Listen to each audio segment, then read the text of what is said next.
نستعينه ونستغفره ونؤمن به ونتوكل عليه ونعوذ بالله من شرور أنفسنا ومن سيئات أعمالنا من يهده الله فلا مضل له ومن يضلل فلا هادي له ونشهد أن لا إله إلا الله وحده لا شريك له ونشهد أن سيدنا ونبينا وإمامنا وسندنا ومولانا محمدا عبده ورسوله صلى الله تبارك وتعالى عليه وعلى آله وصحبه وبارك وسلم تسليما كثيرا أما بعد فأعوذ بالله من الشيطان الرجيم بسم الله الرحمن الرحيم يا أيها الذين آمنوا أطيعوا الله وأطيعوا الرسول وأولي الأمر منكم فإن تنازعتم في شيء فردوه إلى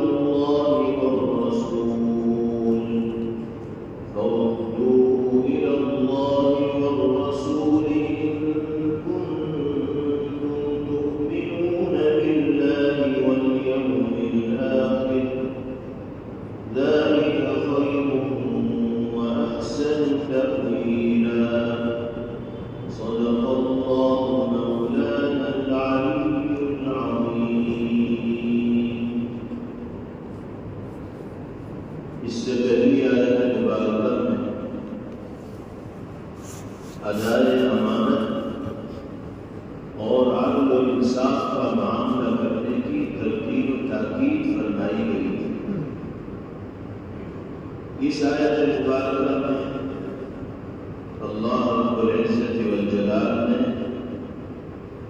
اپنی اور اپنے رسول پاک صلی اللہ تعالی علیہ وسلم کی اطاعت و فرمانبرداری کے ساتھ ساتھ ذمہ دار اور با اختیار لوگوں کا کہنا ماننے کی تلقین و تاکید فرمائی. پہلا حکم یہ دیا ہے کہ اللہ کی مان کر زندگی گزارو، اللہ کے مطیع و فرمانبردار بندے بن کر دنیا میں جیو، کیونکہ وہی خالق ہیں، وہی مالک ہیں، وہی رازق ہیں، وہی شافی ہیں. انسان اگر ان کی نہیں مانے گا تو کس کی مانے گا؟ روزی دینے والے وہی، زندگی عطا کرنے والے وہی، اسباب زندگی فراہم کرنے والے وہی، قادر مطلق وہی، مختار کل وہی، معبود و مسجود وہی. تو اگر انسان اپنے خالق و مالک کی بھی اطاعت و فرمانبرداری نہیں کر رہا ہے تو پھر کس کی وہ بات مانے گا اور کس کی اطاعت کرے گا؟ اس لیے پہلا حکم یہ دیا گیا اطیعوا اللہ، اللہ کی مان کر زندگی گزارو. دوسری ہدایت دی گئی وَأَطِيعُوا الرَّسُولَ، رسول خدا صلی اللہ علیہ وسلم جو ہدایات و تعلیمات تمہیں دے رہے ہیں وہ صرف سننے کے لیے نہیں بلکہ عمل کے لیے. اور قرآن پاک میں ایک جگہ فرمایا گیا وَمَا أَرْسَلْنَا مِن رَّسُولٍ إِلَّا لِيُطَاعَ بِإِذْنِ اللَّهِ، ہم تو رسول کو بھیجتے ہی اس لیے ہیں کہ اللہ کے حکم سے ان کی اطاعت و فرمانبرداری کی جائے. رسول کی ذات اور رسول کی شخصیت مطاع ہوتی ہے. مطاع کا ترجمہ ہو کہ اس کی بات مانی جائے، اس کی اطاعت کی جائے، اس کی اتباع و پیروی کی جائے. اور اللہ کے حبیب صلی اللہ تعالی علیہ وسلم کی اطاعت دراصل اللہ کی اطاعت. من اطاعنی فقد اطاع اللہ ومن عصانی فقد عصى اللہ. آپ نے ارشاد فرمایا کہ جو میری بات مانے گا وہ اللہ کی بات ماننے والا ہے، اور جو میری نافرمانی کرے گا وہ در حقیقت اللہ کی نافرمانی کرے گا. تیسرا حکم دیا گیا کہ تم میں جو ذمہ دار، با اختیار اور اولو الامر حضرات ہیں ان کی اطاعت و فرمانبرداری کرو اور ان کی بات مانتے ہوئے زندگی گزارو. اولو الامر کا جو لفظ ہے یہ اپنے اندر بڑی وسعت رکھنے والا ہے. امیر المسلمین ہو، خلیفۃ المؤمنین ہو، کسی علاقے کا امیر ہو، اسلامی نظام حکومت میں، تو اجتماعیت کو باقی رکھنے کے لیے ان سب کی اطاعت و فرمانبرداری کا حکم دیا گیا ہے. اسی طریقے سے گھر میں ماں باپ کی حیثیت اولاد کے لیے امیر ہی کی ہے. وہ با اختیار ہوتے ہیں، اپنی اولاد کے سلسلے میں ذمہ دار ہوتے ہیں. تو گھر میں رہنے والوں کو، بچوں کو اپنے والدین کی اطاعت و فرمانبرداری کرتے ہوئے زندگی گزارنی چاہیے. اسی میں ان کے لیے خیر. یہ سماج کے وہ لوگ کہ جن کو اللہ نے کسی بھی حیثیت سے ذمہ دار ہونے کے اوپر فائز کیا ہے، تو عوام کی یہ ذمہ داری کرتی ہے کہ ذمہ دار کی اطاعت کرتے ہوئے زندگی گزارے. اس سے سماج میں اجتماعیت برقرار رہتی ہے اور سماج افتراق و انتشار کا شکار نہیں ہوتا. اگر ہر آدمی منمانی کرنے لگے گا، اپنی مرضی چلانے لگے گا اور جو اس کی سمجھ میں آتا ہے اسی پر عمل کرے گا، کسی کے جھنڈے تلے زندگی گزارنے کا عادی نہیں ہوگا، تو پھر بگڑاؤ ہو جائے گا سماج. اسی لیے تو کسی امیر کے تحت زندگی گزارنے کی ترغیب کی گئی ہے اور اس امیر کی اطاعت کا حکم دیا گیا ہے تاکہ قوم کے اندر اجتماعیت باقی رہے، اتحاد باقی رہے، اتفاق باقی رہے، بکھراؤ کا شکار قوم نہ ہو. کیونکہ جب قوم بکھراؤ کا اور انتشار کا شکار ہوگی تو پھر طرح طرح کے نقصانات کا اس کو سامنا کرنا پڑے گا، دنیاوی اعتبار سے اور اخروی اعتبار سے. تو ارشاد فرمایا گیا یا ایھا الذین آمنوا اطیعوا اللہ واطیعوا الرسول واولی الامر منکم. اے ایمان والو، اللہ کی اطاعت کرو، اس کے رسول کی بھی اطاعت کرو، اور تم میں سے جو لوگ صاحب اختیار ہوں، ذمہ دار ہوں، ان کی بھی اطاعت کرو، ان کی بات مان کر زندگی کرو. نبی کریم علیہ السلام نے اپنی اطاعت و اتباع کی اہمیت بیان کرتے ہوئے ایک مثال صحابہ کرام رضوان اللہ علیہم اجمعین کے سامنے ذکر فرمایا اور ارشاد فرمایا کہ میری اور اس چیز کی مثال جس کو لے کر اللہ رب العزت والجلال نے مجھے تمہارے درمیان بھیجا ہے، یعنی شریعت اسلامی.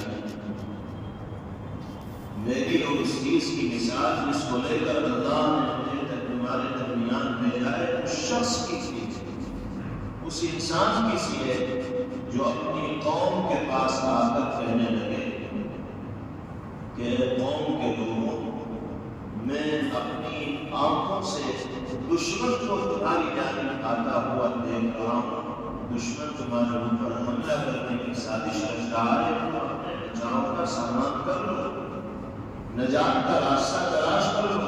میں اپنی آنکھوں سے دیکھ رہا ہوں دشمن ٹاپ میں ہے اور موقع ملتے ہی وہ تمہارے اوپر حملہ ہو جائے. آپ نے فرمایا کہ قوم کے جو لوگ اس ڈرانے والے کی بات پر توجہ دیں گے اور اپنے لیے بچاؤ کا سامان کریں گے، وہ دشمن کے حملے سے محفوظ ہو جائیں، اور قوم کے جو لوگ اس ڈرانے والے کی بات پہ کان نہیں دھریں گے اور اپنی حفاظت کا کوئی بندوبست نہیں کریں گے، وہ سب کے سب دشمن کے منہ کا دیوالہ بن جائیں گے اور ہلاک و برباد ہو جائیں گے۔ آپ نے فرمایا کہ یہی مثال ہے اس شریعت اسلامیہ کی جس کو لے کر میں آیا ہوں۔ اللہ نے اس شریعت کے ذریعے، قرآن و سنت کے ذریعے تمہیں جہنم کے راستے سے بچانے کا طریقہ بتایا۔ تم میں سے جو لوگ شریعت کے بتائے ہوئے راستے کو اختیار کر لو گے، وہ دنیاوی اور اخروی ہلاکت اور بربادی سے وہ لوگ بچنے میں کامیاب ہو جائیں گے۔ اور جن لوگوں کے درمیان شریعت اسلامیہ ہوگی، قرآن و سنت کی تعلیمات ہوں گی، اور وہ اس پر عمل کے لیے تیار نہیں ہوں گے، تو وہ دنیا میں بھی ذلت اور رسوائی کا سامنا کریں گے، اور آخرت میں بھی ان کو اللہ کی گرفت اور پکڑ کا سامنا کرنا ہوگا۔ مثال کے ذریعے جناب رسول اللہ صلی اللہ علیہ وسلم نے اپنی اطاعت اور شریعت کی اتباع اور پیروی کو سمجھایا۔ حضرات المفسرین رحمہ اللہ فرماتے ہیں کہ اس آیت مبارکہ کے ذریعے یہ بھی بتایا گیا ہے کہ احکام شریعت کا دار و مدار 4 چیزوں پر ہے۔ شریعت کے جتنے بھی احکام ہیں ان کا دار و مدار کتنی چیزوں پر ہے؟ 4 چیزوں پر ہے۔ یعنی حکم شریعت کا ثبوت 4 چیزوں میں سے کسی ایک سے ہوتا ہے۔ وہ 4 چیزیں کیا ہیں؟ نمبر 1 کتاب اللہ قرآن کریم، نمبر 2 سنت رسول اللہ صلی اللہ علیہ وسلم احادیث طیبہ، نمبر 3 اجماع، نمبر 4 قیاس۔ جتنے بھی شرعی احکام آپ کے سامنے آئیں گے، چاہے وہ عقائد سے متعلق ہو، عبادات سے متعلق ہو، معاملات سے متعلق ہو، معاشرت سے متعلق ہو، لاکھ احکام شریعت کے ملتے ہیں انسانی زندگی میں، مختلف معاملات کے سلسلے میں شریعت کی ہدایات ہے۔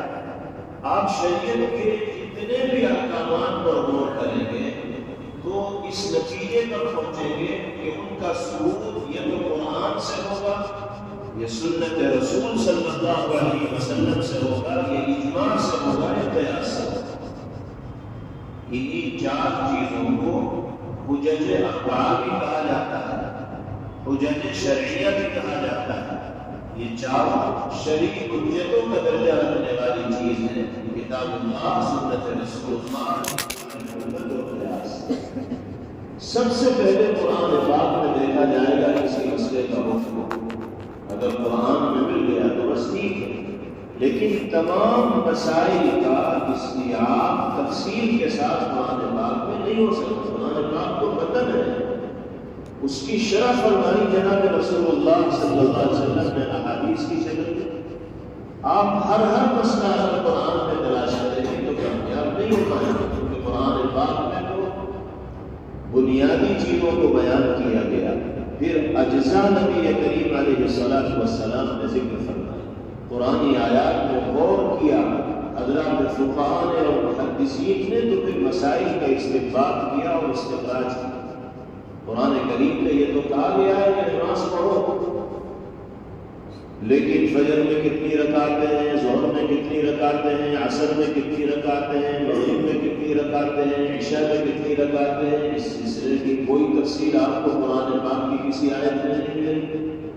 اب اگر کوئی آدمی یہ کہے کہ نہیں ہمیں تو ہر مسئلے کا جواب قرآن سے ہی چاہیے، تو یہ تو بیکار کی ضد ہوگی، کیونکہ قرآن کو اللہ نے متن کی حیثیت دی ہے، اس کی شرح فرمائی ہے جناب رسول اللہ صلی اللہ علیہ وسلم۔ اس لیے پہلے نمبر پر کتاب اللہ، اگر کوئی مسئلہ وہاں مل گیا تو ٹھیک ہے، قرآن میں اگر مذکور نہیں ہے صراحتاً تو پھر احادیث طیبہ میں اس مسئلے کو تلاش کیا جائے گا۔ احادیث طیبہ کے ذریعے اگر رہنمائی مل گئی تو ٹھیک ہے، اگر احادیث طیبہ میں بھی وہ مسئلہ مذکور نہیں ہے صراحتاً تو پھر دیکھا جائے گا کہ فقہاء و مجتہدین نے اس مسئلے کے سلسلے میں کوئی اجماع کیا ہے نہیں کیا. اگر اس مسئلے کے بارے میں فقہاء و مجتہدین کا کوئی اجماع ہوگا تو اس سے روشنی حاصل ہو جائے گی. اور اگر اجماع میں بھی اس مسئلے کا کوئی حل نہیں ہے تو پھر قیاس کیا جائے گا، غور کیا جائے گا قرآنی آیات کے نصوص پر اور احادیث طیبہ کے نصوص پر. اس سے ملتے جلتے مسائل پر غور کیا جائے گا. فقہاء اس صلاحیت کے ذریعے جو اللہ نے ان کو علم دین کے اندر عطا فرمائی ہے، نصوص قرآنیہ اور نصوص نبویہ پر غور کریں گے اور نئے پیش آنے والے مسئلے کا حل قیاس کی روشنی میں امت کے سامنے پیش کریں گے. اس لیے کہ دنیا جس تیز رفتاری کے ساتھ آگے بڑھ رہی ہے، اسی تیز رفتاری کے ساتھ ایک نئے مسائل بھی جنم لے رہے ہیں. ہر زمانے کے مسائل الگ الگ ہوتے ہیں. تو یہ سارے کے سارے مسائل حدیث کی کتابوں میں صراحتاً ہمیں اور آپ کو نہیں مل پائیں. ان مسائل کا حل تلاش کرنے کے لیے اجماع کا بھی سہارا لینا پڑتا ہے اور آخر درجے میں قیاس کا سہارا لینا پڑتا ہے. یہ چاروں بنیادیں ہیں شرعی احکامات کی.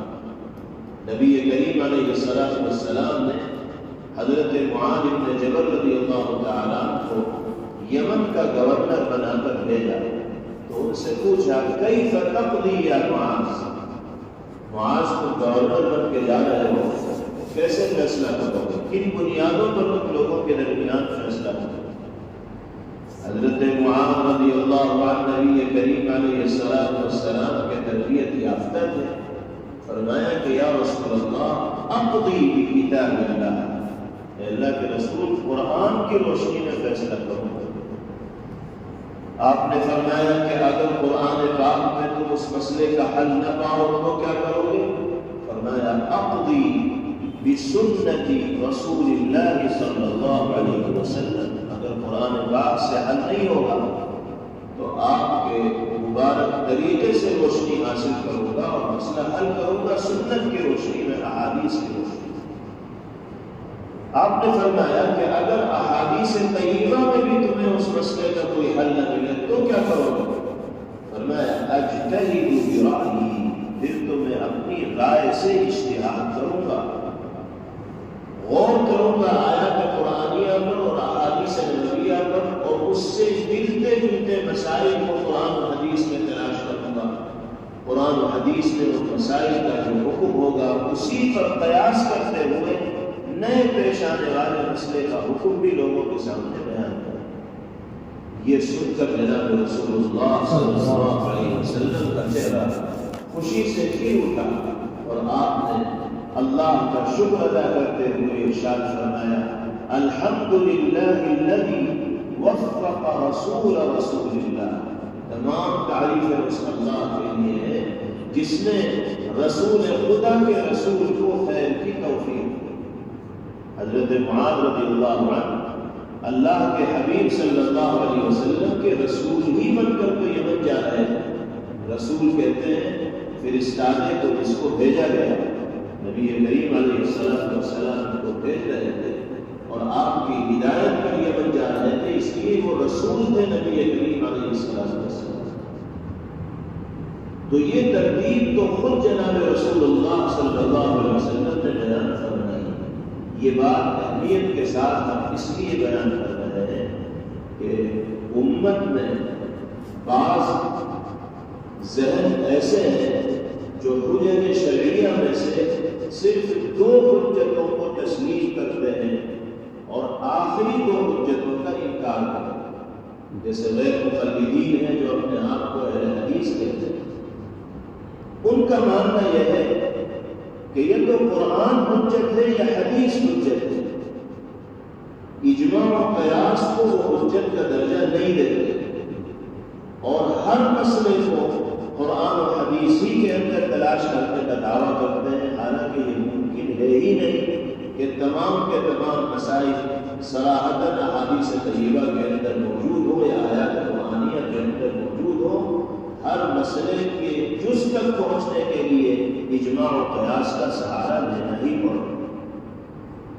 قرآن کریم کی اس آیت سے کتاب اللہ، سنت رسول اللہ، اجماع اور قیاس چاروں کے حجت ہونے کا ثبوت ملتا ہے۔ کیسے ثبوت ہوتا ہے؟ پہلے فرمایا اللہ نے اطیعوا اللہ، اللہ کی اطاعت کرو، اس سے کتاب اللہ کا حجت ہونا ثابت ہوگا۔ پھر فرمایا اطیعوا الرسول، رسول کی اطاعت کرو، اس سے سنت کا حجت ہونا ثابت ہوگا۔ پھر فرمایا وَأُولُو الْأَمْرِ،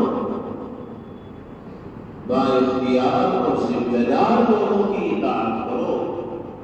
یہ جو با اختیار اور ذمہ دار لوگ ہیں، یہ وہی لوگ ہیں کہ جن کے سر جوڑ کر بیٹھ کر کسی فیصلے کو قوم تسلیم کرتی ہے، اور ایسے ہی فیصلے کو اجماع کہا جاتا ہے۔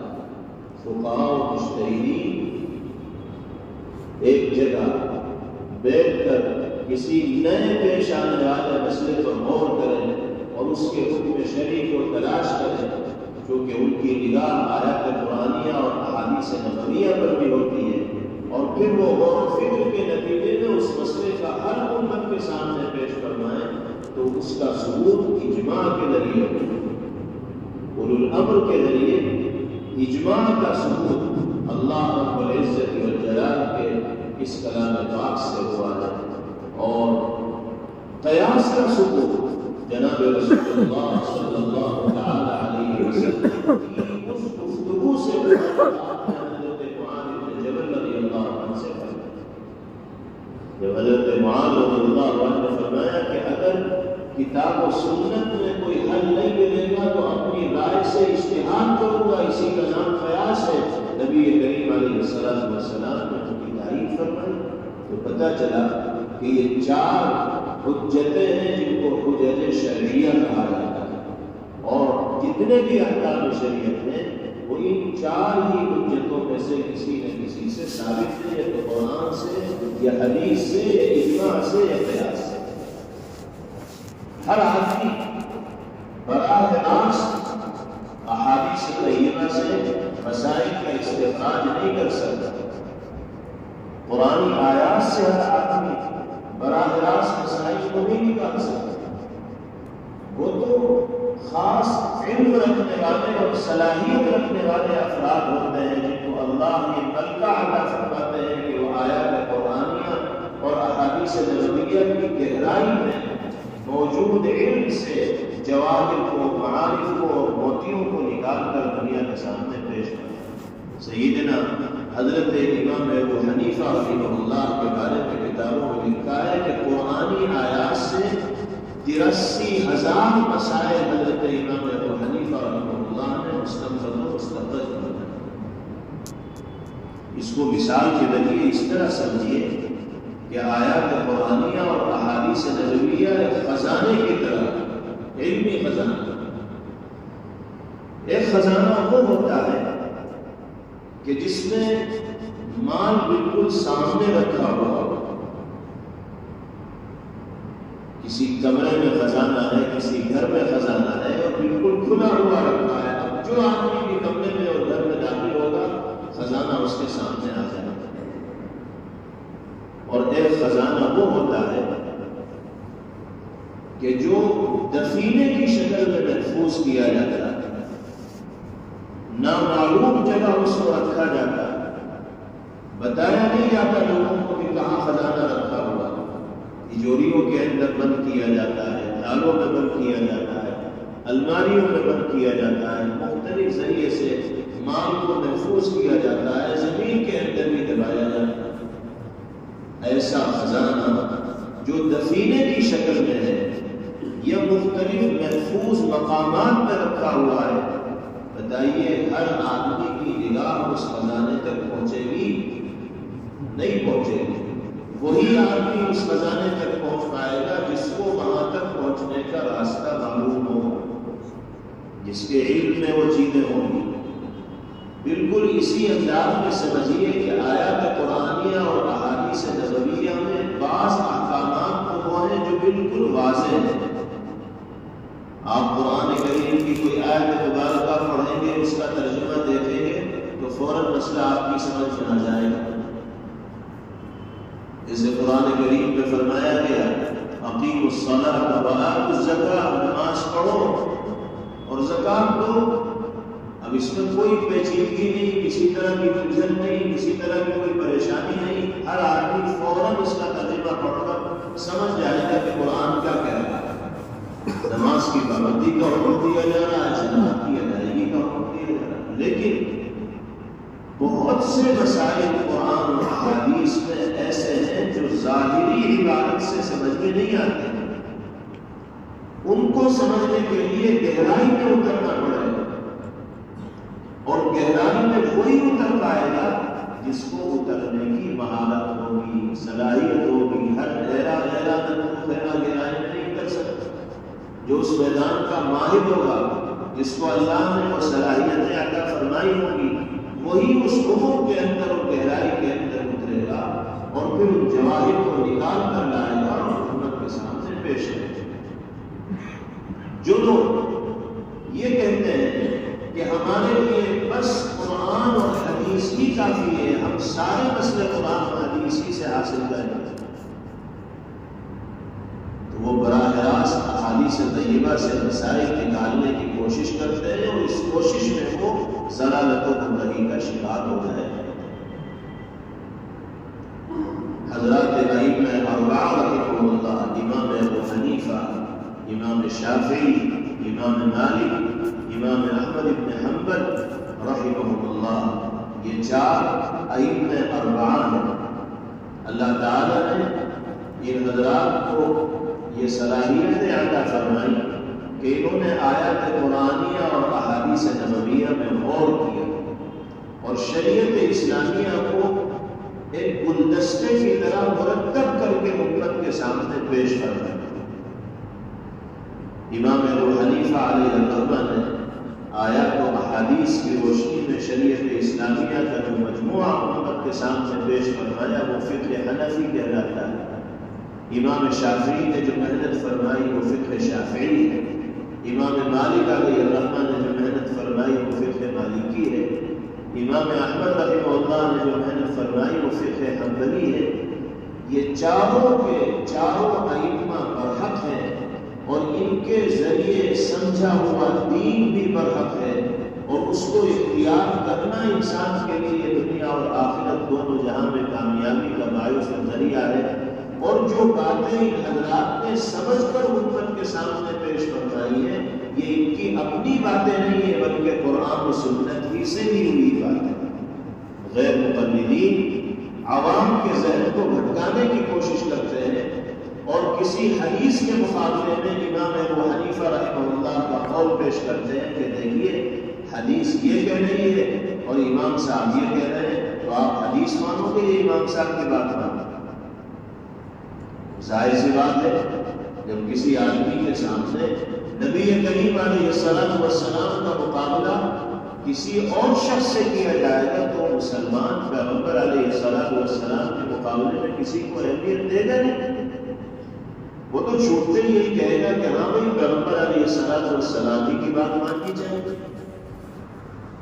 اب جیسے رفع یدین پر وہ اصرار کرتے ہیں کہ رکوع میں جاتے ہوئے بھی رفع یدین کرنا چاہیے، جناب رسول اللہ صلی اللہ علیہ وسلم کی حدیث پاک پیش کرتے ہیں کہ پیغمبر علیہ السلام رفع یدین فرمایا کرتے تھے، اور پھر لوگوں سے کہتے ہیں کہ دیکھیے فقہ حنفی میں رفع یدین کی اجازت نہیں ہے، اور امام ابو حنیفہ علیہ الرحمہ نے فرمایا کہ بس نماز میں پہلی مرتبہ کانوں تک ہاتھ اٹھائے جائیں گے، اس کے بعد پھر رفع یدین نہیں ہوگا، صرف تکبیرات نہیں ہیں، اور حدیث میں رفع یدین کی تذکرہ۔ تو اب آپ حدیث مانو گے امام صاحب کی بات مانو؟ اب جو عوام ہوتے ہیں جن کو حقیقت حال کا علم نہیں ہوتا، لیکن اس طرح ان کو سمجھایا جاتا ہے تو ان کی سمجھ میں بات آ جاتی ہے، اور وہ بھی غیر مقلدین کی دیکھا دیکھی رفع یدین کرنے لگتے ہیں۔ خاص طور پر خلیجی ممالک میں ہمارے جو نوجوان جاتے ہیں ملازمت کی وجہ سے یا کسی اور وجہ سے، اور وہاں رہنے لگتے ہیں، وہاں عمومی طور پر رفع یدین کا اور دیگر چیزوں کا علاج ہے، وہ اسی سے متاثر ہو کر یہاں آتے ہیں اور پھر وہی لوگ ان کے اوپر چڑھ جاتے ہیں۔ حالانکہ اگر گہرائی کے اندر اتریں گے تو امام ابو حنیفہ علیہ الرحمہ جو یہ فرماتے ہیں کہ رفع یدین نہیں کیا جائے گا، وہ بھی حدیث کی روشنی میں فرماتے ہیں۔ نبی کریم علیہ السلام کا جو آخری عمل ہے، حضرت عبداللہ بن مسعود رضی اللہ تعالیٰ نے نقل فرمایا کہ جناب رسول اللہ صلی اللہ علیہ وسلم اخیر زمانے میں جب نماز پڑھا کرتے تھے تو آپ صرف ایک مرتبہ رفع یدین فرمایا کرتے تھے، لا يرفع يديه الا مرة واحدة۔ پہلے آپ مختلف مقامات پر رفع یدین کیا کرتے تھے، لیکن رفتہ رفتہ یہ رفع یدین منسوخ ہوتا چلا گیا اور آخری جو عمل ہے نبی کریم علیہ السلام کا وہ صرف ایک مرتبہ رفع کرنا تھا، ایک مرتبہ آپ، چونکہ شرعی احکامات تدریجاً نازل ہوئے، پہلے کوئی حکم نازل ہوا، پھر اللہ کی طرف سے اس حکم کی منسوخی کا حکم آ گیا، پھر دوسرا حکم نازل ہو گیا۔ جیسے ایک حدیث پاک میں حکم دیا گیا توضؤوا مما مست النار، یہ بالکل صحیح حدیث ہے، اس کا ترجمہ یہ ہے کہ جس چیز کو آگ نے چھوا ہو اسے استعمال کرنے کے بعد وضو کرنا پڑے گا، صحیح حدیث ہے۔ اب گرم پانی اگر کوئی استعمال کر رہا ہے تو وضو ٹوٹ جائے گا، کیونکہ آگ ہی سے گرم پانی گرم ہوا ہو،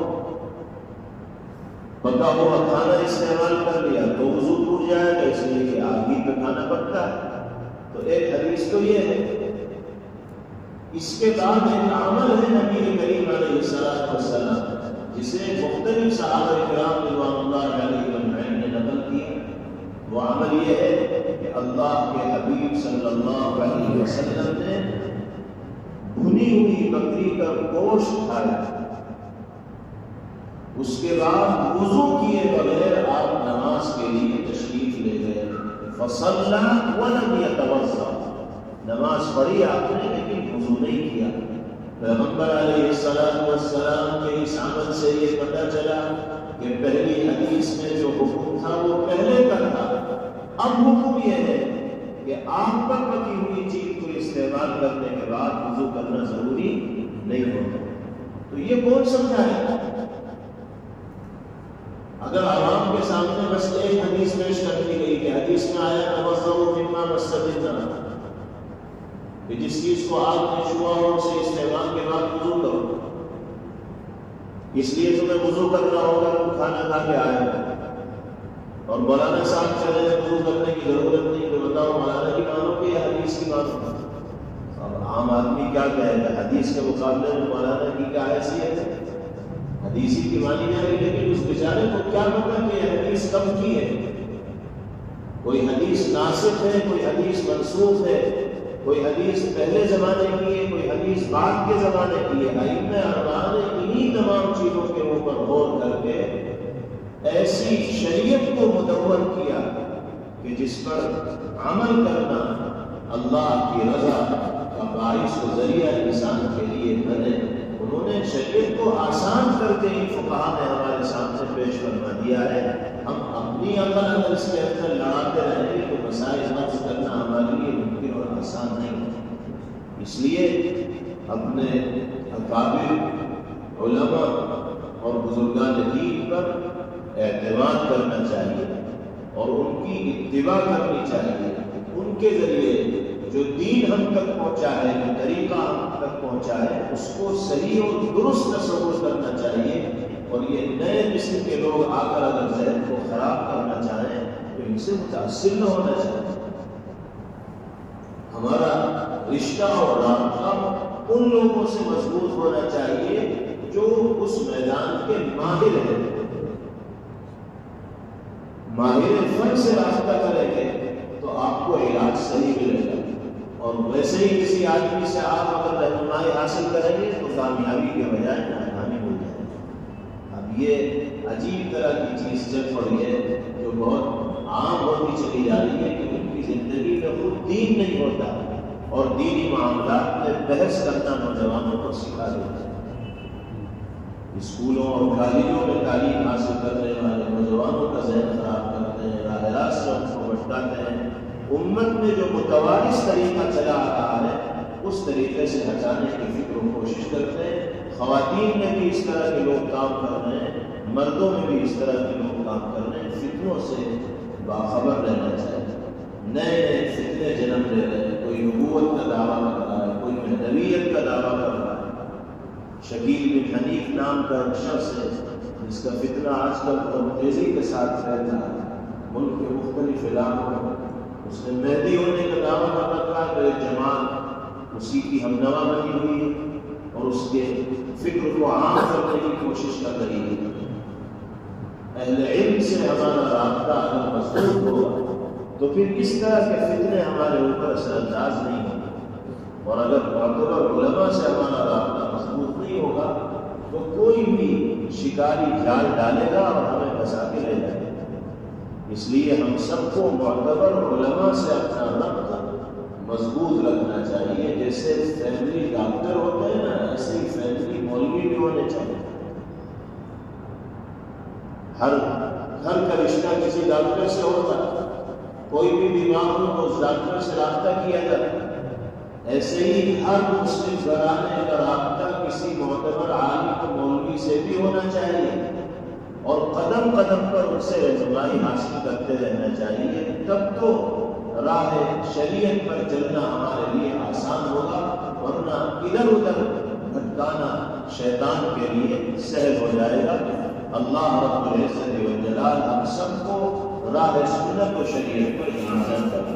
آخر میں اللہ نے ارشاد فرمایا فَإِن تَنَازَعْتُمْ فِي شَيْءٍ فَرُدُّوهُ إِلَى اللَّهِ وَالرَّسُولِ إِن كُنتُمْ تُؤْمِنُونَ بِاللَّهِ وَالْيَوْمِ الْآخِرِ ذَلِكَ خَيْرٌ وَأَحْسَنُ تَأْوِيلًا۔